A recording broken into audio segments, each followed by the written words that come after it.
Gauri Suryavanshi, S Marathi मध्ये आपलं स्वागत। वळूया आजच्या बातमीकडे। श्री शिवप्रतिष्ठान हिंदुस्थान तर्फे नांदगाव येथे मुकपदयात्रेचं आयोजन करण्यात आलं होतं। फाल्गुन अमावस्येला मुकपदयात्रा शनिवार दिनांक 29 मार्च रोजी सायंकाळी 5 वाजता ही काढण्यात आली। नांदगाव येथील शिवस्फूर्ती मैदानापासून मुकपदयात्रा सुरुवात करण्यात आली होती।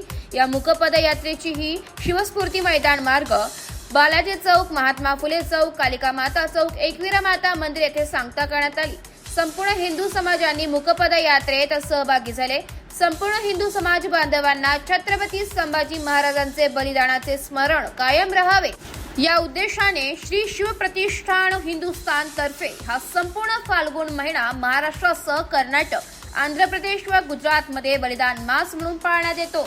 यात नांदगाव शहरातील 30, भालूर 45, मनमाड 23, न्यायडोंगरी 19, नागपूर 27 धारकऱ्यांनी मुंडन केले। श्री शिवप्रतिष्ठान हिंदुस्थान तर्फे शुक्रवार दिनांक 28 फेब्रुवारी पासून छत्रपती धर्मवीर संभाजी महाराज बलिदान मास सुरू झाली।